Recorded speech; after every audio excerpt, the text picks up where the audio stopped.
నమస్తే, welcome to our channel. కేంద్రం ఏపీకి వరాల జల్లు కురిపించింది.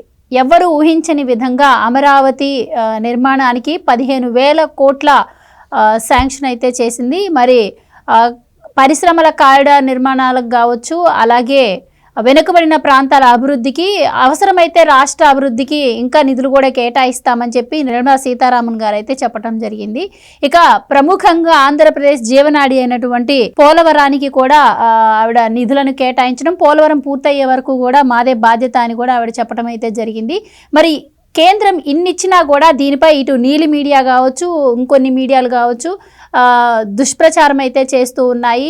ఆంధ్రప్రదేశ్కి మొండి చేయి చూపించింది కేంద్రం అని చెప్పి తప్పుడు వార్తలు అయితే ప్రచురిస్తున్న పరిస్థితి. దీని గురించి మరిన్ని వివరాలు తెలుసుకుందాం. మనతో ఉన్నారు సీనియర్ పొలిటికల్ జర్నలిస్ట్ డివి శ్రీనివాస్ గారు. నమస్కారం సార్. నమస్తే సార్, కేంద్రం ఏపీకి వరాల జల్లు కురిపించిందనే చెప్పాలి. ఎందుకంటే చంద్రబాబు గారు ఇప్పటికే 2 సార్లు ఢిల్లీ వెళ్ళిన ప్రతిసారి కూడా అమరావతి గురించి, పోలవరం గురించి ఆయన ప్రత్యేకంగా చెప్పడం, ఆర్థిక స్థితిగతుల గురించి వివరించడం కావచ్చు, ఇవన్నీ కూడా ఫలించినట్టే ఆయన కృషి కనిపిస్తూ ఉంది. అంటే ఎవరు ఊహించిన విధంగా 15,000 కోట్ల పెట్టుబడి ఇచ్చింది, ఇంకా కావాలంటే ఇస్తామని కూడా చెప్పడం అయితే జరిగింది. సో అమరావతి అభివృద్ధి పదంలో దూసుకుపోబోతుంది అని చెప్పి ఆంధ్రప్రదేశ్ ప్రజలందరూ కూడా ఓ పక్క హర్షం వ్యక్తం చేస్తుంటే, దీనిపై ఇప్పటికే నీలి మీడియా దుష్ప్రచారాన్ని అయితే మొదలుపెట్టింది. అమరావతికి మొండి చేయి చూపించిందని చెప్పడం కావచ్చు. ఇవన్నీ కూడా ఎలా చూడవచ్చు అంటారు సార్? మరి కేంద్రం కేటాయించిన నిధులతో ఆంధ్రప్రదేశ్ అభివృద్ధి సాధ్యపడుతుందంటారా? అసలు కేంద్రం ప్రవేశపెట్టిన బడ్జెట్ ఆంధ్రప్రదేశ్కి ఇచ్చిన నిధుల గురించి మీరేం చెప్తారు? మోడీ 3.0 ఆంధ్రప్రదేశ్కి మరో 30 ఏళ్ల భవిష్యత్తునిచ్చేటట్టుగా ఆరంభమే అదిరిందనమాట. ఇది తొలి బడ్జెట్లోనే మరి ఇంత పెద్ద ఎత్తున ఆంధ్రప్రదేశ్కి నిధులు కేటాయించడం అనేది ప్రతి తెలుగువాడు ఇవాళ దీన్ని అభినందించాలి, ఆహ్వానించాలి. ఇది ఎందుకంటే పోల్చుకోవాలి. గతంలో 5 ఏళ్ళు జగన్మోహన్ రెడ్డి ఆంధ్రప్రదేశ్కి కేంద్రం నుంచి ఎంత రాబట్టాడు, ఇప్పుడు వీళ్ళు ఈ కూటమి ప్రభుత్వం, తెలుగుదేశం, బీజేపీ, జనసేన ప్రభుత్వం ఈ మొదటి నెల రోజుల్లోనే కేంద్రం నుంచి ఇంత పెద్ద ఎత్తున రాబట్టడం అందరూ ఆహ్వానిస్తున్నారు. మనం చూసాం, ఏది అమరావతికి కేవలం 15,000 కోట్లు మాత్రమే కాకుండా ఇంకా ఎంత అవసరమైతే అంత ఇస్తామన్న వాగ్దానం. నెక్స్ట్ పోలవరం ప్రాజెక్టుకి మరి అదే లైఫ్ లైన్ ఆంధ్రప్రదేశ్కి, రాష్ట్రానికి కావచ్చు, రైతులకు కావచ్చు, అసలు జాతీయ ఆహార భద్రతకు కూడా పోలవరం ప్రాజెక్టే కీలకం అంటూ నిర్మలా సీతారామన్ సత్వర పూర్తికి సంపూర్ణ సహకారం ఇస్తామని, పోలవరం సత్వర పూర్తికి సంపూర్ణ సహకారం ఇస్తామన్న ఆ ఒక్క భరోసా ఇవాళ మనకి రైతుల్లో కానీ, ఇక్కడ తెలుగు ప్రజల్లో కానీ ఒక గొప్ప స్వాంతన, ఒక ఉపశమనం అన్నమాట. ఎందుకంటే విభజన నష్టం కన్నా జగన్మోహన్ రెడ్డి 10ంతల నష్టం చేశాడు. ఇవాళ అమరావతిలో 2 లక్షల కోట్ల సంపద మరి ధ్వంసమైంది జగన్మోహన్ రెడ్డి పరిపాలనలో. రోడ్లన్నీ తవ్వేశారు, కట్టిన భవనాలన్నీ పాడుబట్టారు. ఇలాంటి పరిస్థితుల్లో మొన్న ఎన్నికల ప్రచారంలో ప్రధాని మోడీ చేసిన హామీ తొలి బడ్జెట్లోనే నెరవేర్చారు. అమరావతి అభివృద్ధి మాది పూచి అన్నారు. అదేవిధంగా ఫస్ట్ బడ్జెట్లోనే మరి 15,000 కోట్లు కేటాయించడం అంటే ఈ 15,000 కోట్లతో అక్కడ శరవేగంగా పనులు పూర్తవుతాయి.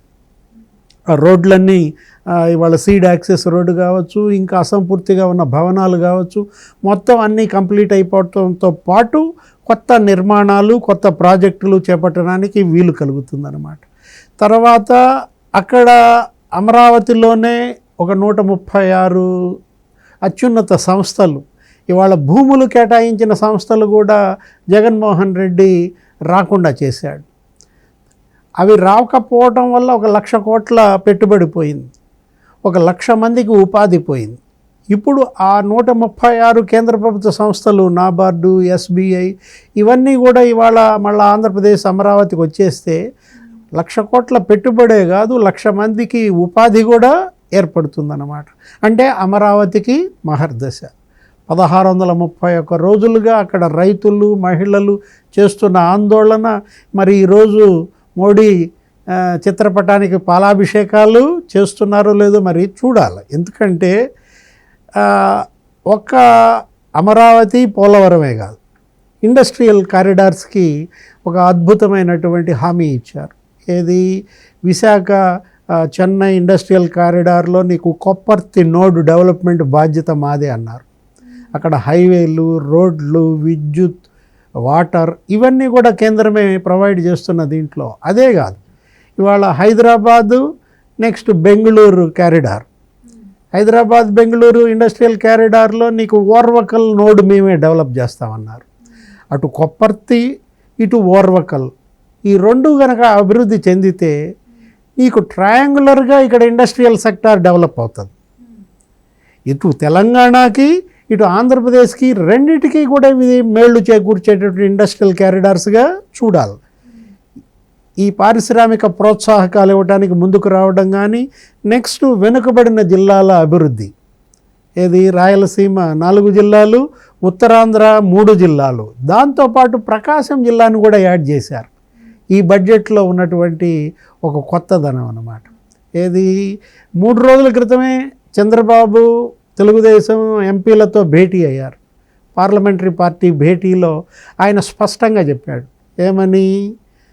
రాయలసీమ ఉత్తరాంధ్రతో పాటు ప్రకాశం జిల్లాకు కూడా మీరు నిధులు తేవాలి అన్నాడు. 3 రోజుల క్రితం ఏ మాట అయితే చంద్రబాబు ఎంపీలతో చెప్పాడో అది ఈరోజు బడ్జెట్లో కనపడింది.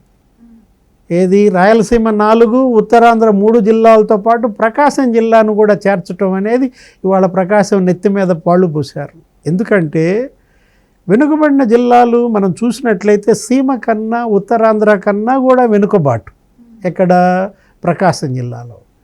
అంత వెనుకబడిన జిల్లాకి ఇవాళ మరి కేంద్ర నిధులు కనుక అందినట్లయితే రేపొద్దున ఈ చర్యల వల్ల నీకు ఇన్వెస్ట్మెంట్స్ డెస్టినేషన్గా ఆంధ్రప్రదేశ్ మారుతుంది, పెట్టుబడుల గమ్యస్థానంగా ఆంధ్రప్రదేశ్ మారుతుందన్నమాట.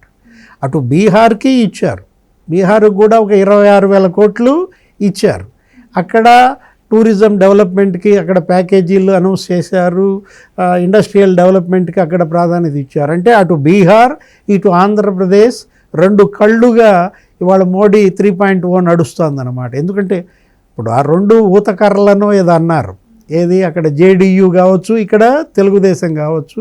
ఇప్పుడు ఊతకర్రలో ఏదో మొత్తానికి మోడీ 1.0లో మోడీ 2.0లో జరగనిది చెయ్యనిది ఇవాళ 3.0లో ఫస్ట్ బడ్జెట్లోనే ఇంత పెద్ద ఎత్తున ఆంధ్రప్రదేశ్కి మేళ్లు జరగటం. ఎందుకంటే అది అవసరం. ఇవాళ ఆంధ్రప్రదేశ్ ఈశాన్య రాష్ట్రాల కన్నా కష్టంగా దిగజారిపోయింది. మేఘాలయ, నాగాలాండ్, త్రిపుర, మణిపూర్ వాటి స్థాయి కన్నా దిగువకు పడిపోయింది. ప్రత్యేక హోదా ఉంది వాటికి, దీనికి అది లేదు. ఇచ్చే అవకాశం కూడా లేదన్నారు. నిన్న కూడా బీహార్ వాళ్ళు అడిగారు, హోదా అడిగితే ఇచ్చే అవకాశం లేదని చెప్పారు. ఎన్డీసీ నామ్స్ దానికి ఒప్పుకోవన్నారు. ఆ నేషనల్ డెవలప్మెంట్ కౌన్సిల్ ఏదో పెట్టింది, ఏంటి సరిహద్దు దేశాలతో బార్డర్ ఉండాలని, హిల్ రీజియన్ అయి ఉండాలని, దానికే ఒక 5-6 ఉన్నాయి. అవి వీటికి లేదు కాబట్టి ఇవ్వలేనన్నప్పుడు మరి అటు బీహార్కి ఇటు ఏపీకి ఈ విధంగా ఏది స్పెషల్ అసిస్టెన్స్ మెజర్ SAM ప్రత్యేక ఆర్థిక సాయం కింద ఈ 2 రాష్ట్రాలని గనక నిలబెడితే ఇవాళ బీజేపీ నిలబడుతుంది. ఏది ఈ బడ్జెట్ కేవలం 2 రాష్ట్రాల బడ్జెట్, లేకపోతే ఈ 2 రాష్ట్రాలకే మొత్తం దోచిపెట్టారు అని విమర్శలు చేస్తున్నారు కొంతమంది. ఇప్పుడు ఎందుకు మీరు అన్నారు, ఈ వైఎస్ఆర్ కాంగ్రెస్ పార్టీ కూలీ నీలి మీడియా కూడా బిగిన్ చేసింది. ఏమని? అమరావతికి ఇచ్చే 15,000 కోట్లు గ్రాంట్ కాదంట. దీనిపైన మీరు అన్నట్టు పక్క రాష్ట్రం అంటే కేటీఆర్ గారు కూడా స్పందించడం జరిగింది దీనిపైన. అలా కాకుండా ఆంధ్రప్రదేశ్ విషయానికి వస్తే షర్మిల గారు కూడా మరి గత జగన్మోహన్ రెడ్డి హయాంలో కూడా ఎప్పుడు నోరెత్తిన సందర్భం లేదు. ఇప్పుడు వచ్చేసి ఆవిడ ఇన్ని నిధులు కేటాయిస్తున్న పోలవరం ఎప్పుడు పూర్తి చేస్తారు? పోలవరం పూర్తి చేయడానికే కదా ఇప్పుడు చంద్రబాబు గారు వెళ్ళి అన్నిసార్లు అడిగి ఇచ్చేసింది. వాళ్ళు కూడా పోలవరం పూర్తయ్యే వరకు మేము సహాయం చేస్తామని చెప్పినా కూడా ఇట్లాంటి మాటలు మాట్లాడడాన్ని ఎలా చూడొచ్చు అంటారు? అంటే అసలు అర్థం కాలేదు కదా, అంబటి రాంబాబుకే కాదు అంతర్జాతీయ నిపుణులకు కూడా అర్థం కాని పరిస్థితి. ఎంత నష్టం జరిగింది పోలవరానికి. డయాఫ్రమ్ వాల్ దెబ్బతింది, కొత్త డయాఫ్రమ్ వాల్ కట్టాలా వద్దా వచ్చి చూశారు, వాళ్ళ రిపోర్ట్ రావాలి. ఇప్పుడు ఫలానా టైంకి ఇది పూర్తవుద్ది అని చెప్పలేని పరిస్థితుల్లో ఏం జరిగింది? మొన్న ఫ్లడ్స్ వచ్చాయి. ఈ ఫ్లడ్స్కి అక్కడ మొత్తం నీళ్లు చేరిపోయిన దీంట్లో ఆ నీళ్ళన్నీ ఆగితే తప్ప మళ్ళీ అక్కడ కట్టుబడి జరగదు. ఒక సీజన్ కోల్పోయాం. ఏది ఇప్పుడు ఈ ఫ్లడ్స్ రావటం వల్ల మళ్ళీ నెక్స్ట్ ఆ నీళ్లు తీసిన తర్వాత పనులు వేగవంతం అవుతాయి. ఒకటి, మళ్ళా ఎన్నికలు వచ్చేలోపు పోలవరం పూర్తి కావటం ఖాయం. ఏది 2029లో ఎన్నికలకు ముందే ప్రధాని పోలవరం ప్రాజెక్టుని ఇనాగరేట్ చేయడం ఖాయం. ఇంకప్పుడు వీళ్ళకి ఏమీ అంశం కూడా ఉండదు, ఏది ఎన్నికల అస్త్రంగా చేసుకోవటానికి. ఇక తొందరపడి ముందే కోయిల కూసింది అన్నట్టుగా షర్మిల మాటలు ఏంటి, పోలవరం ఎప్పుడు పూర్తి చేస్తారో చెప్పలేదు. అవే కోడిగుడ్డు మీద ఈకలు పీకటం అంటే. పోలవరం ఎంత నాశనం చేశాడో ముందు నువ్వు చెప్పు. మీ అన్న హయాంలో పోలవరం ఎంత నాశనం అయిందో ముందు దాని అంతు తేలిస్తే అప్పుడు ఎప్పుడు పూర్తి అవుద్ది అనేది వాళ్ళు చెబుతారు. అది ముందు అంతు కనుక్కుంటున్నారు. ఎక్కడ దాకా నాశనం అయిందనేది ఇంకా లెక్కలు నడుస్తున్న దీంట్లో 12,000 కోట్లు అడిగిన మాట వాస్తవమే. ఏది నిమ్మల రామానాయుడు నిన్న వెళ్ళిన దాంట్లో నిర్మలా సీతారామన్ ఈరోజు ఇంకా పూర్తి బడ్జెట్ కాపీ రాలేదు. అదేంటి, కేవలం ఫైనాన్స్ మినిస్టర్ స్పీచ్ పాయింట్స్ మాత్రమే. ఆమె స్పీచ్ అన్నమాట. ఆమె స్పీచ్లో అంత విశదంగా ఉండదు. రేపొద్దున ఇవాళ సాయంత్రం నీకు పూర్తి బడ్జెట్ కాపీల్లో జాతీయ ప్రాజెక్టుల్లో ఏ ప్రాజెక్టుకి ఎంత అలకేట్ చేసింది కూడా వస్తుంది. పోలవరంకి నిధులు ఎంత ఇచ్చారో కూడా వస్తుంది. భూసేకరణతో సహా ఇవాళ పూర్తి బాధ్యత మాదే అని. పోలవరం సత్వర పూర్తికి సంపూర్ణ సహకారం. Single sentence. సత్వర పూర్తి అంటే ఎప్పుడు పూర్తి చేస్తారో చెప్పండి అని అడుగుతుంది. సత్వర పూర్తి అని వాళ్ళు అంటే ఎప్పుడు పూర్తి చేస్తారా అని ఈమె అడిగితే మనం ఏం సమాధానం చెబుతాము? సంపూర్ణ సహకారం. ఎంత సహకారమో చెప్పండి అంటది. సంపూర్ణ సహకారం మాదంటే ఎంత సహకారం అని ఆమె అడిగితే ఇంకేం చెప్తాం? అంటే ఏంటంటే వీళ్ళకి అవగాహన రాహిత్యం అనుకోవాలా, లేదు ఏదో గుడ్డగాల్చి ముఖం మీద వేయడం అనుకోవాలా? అన్న చెల్లి దీనిలో బాగా రాటు తెలిన వ్యక్తులే. ఒకటి, జరిగిన మంచి చూడండి, జరగబోయే మంచికి దోహదపడండి. అంతే తప్ప మీరు వీటి కోసం ఎత్తుక్కోబాకండి, రాజకీయ లాభాలు పొందాలని చూడబాకండి. దీంట్లో జగన్మోహన్ రెడ్డి 5 ఏళ్లలో ఇది సాధించాడా? 22 మంది ఎంపీలు లోక్సభలో, 11 మంది ఎంపీలు రాజ్యసభలో, 33 మంది ఎంపీలు ఉండి ఈ మాత్రం ఫండ్స్ తేలేకపోయాడు. మరి ఇవాళ కూటమి ప్రభుత్వం కేవలం 21 మంది ఎంపీలే, రాజ్యసభలో వీళ్ళకి ఎవరు లేరు. 21 మంది ఎంపీలతో లోక్సభలో ఉన్న బలంతోనే ఫస్ట్ బడ్జెట్లో ఇంత తెస్తే అప్రిషియేషన్స్ ఉండాలి. కానీ ఇలా విమర్శలు చేయడం అనేది జనంలో నవ్వుల పాలవుతారు. ఇప్పుడు ఉన్నటువంటి ఇమేజ్ కూడా వాళ్ళకి పోతుందన్నమాట. ఏదైనా ఫస్ట్ బడ్జెట్ గత 11 బడ్జెట్లలో మోడీ పెట్టిన అన్ని ఒక ఎత్తు, ఈ బడ్జెట్ ఒకటే ఒక ఎత్తుగా చూడాలి. ఆంధ్రప్రదేశ్కి మహర్దశ. ఇవాళ ఐసీయూలో ఉంది ఆంధ్రప్రదేశ్. జగన్మోహన్ రెడ్డి ఆంధ్రప్రదేశ్ని సర్వనాశనం చేసిన పరిస్థితుల్లో బీజేపీ మరి దీనికి చక్కటి ట్రీట్మెంట్ ఇచ్చిన నేపథ్యంలో ఒక నిష్ణాతులైనటువంటి నిపుణులైన వైద్యుల్లాగా ఐసీయూలో పేషెంట్కి ఎలా చికిత్స చేస్తారో అలా ఇవాళ చికిత్సకు నడుం కట్టింది కేంద్రంలో ఉన్నటువంటి నరేంద్ర మోడీ ప్రభుత్వం. ఎట్టి పరిస్థితుల్లో ఆంధ్రప్రదేశ్ తేరుకుంటుంది. మళ్ళా అమరావతికి ఉజ్వల భవిష్యత్తు. అటు ఇరిగేషన్ ప్రాజెక్టులు కంప్లీట్ అవుతాయి.